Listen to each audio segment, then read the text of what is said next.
बिस्मिल्लाहिर्रहमानिर्रहीम।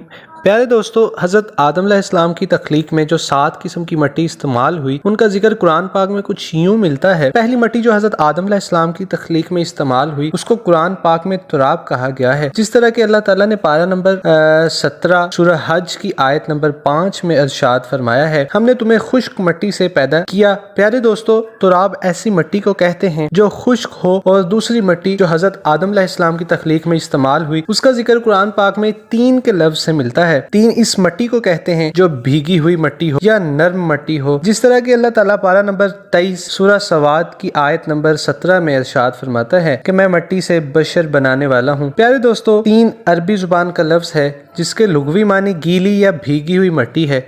ये मिट्टी जहाँ भी होती है इस ज़मीन को हरा भरा कर देती है।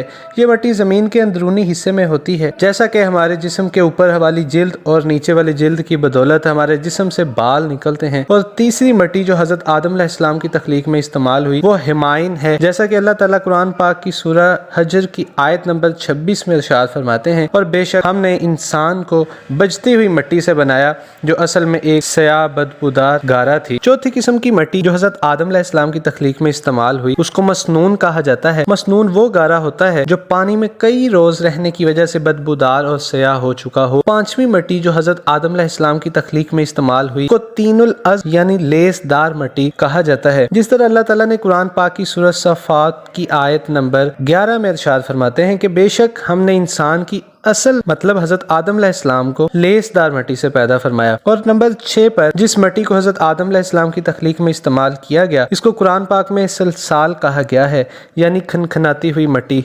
जिस तरह कि अल्लाह ताला ने कुरान पाक की सूरह रहमान की आयत नंबर 14 में इरशाद फरमाया है कि इंसान को बजती हुई मिट्टी से पैदा किया गया है, जैसा कि ठीकरी।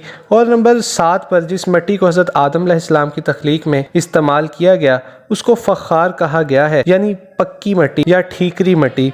प्यारे दोस्तों, इस तरह रुए ज़मीन से मुख्तलिफ़ किस्म की मुख्तलिफ़ रंगों की मिट्टी को उठाया गया और हज़रत आदम अलैहिस्सलाम को तख्लीक किया गया। इसी वजह से इंसानों के रंगों में भी पाया जाता है।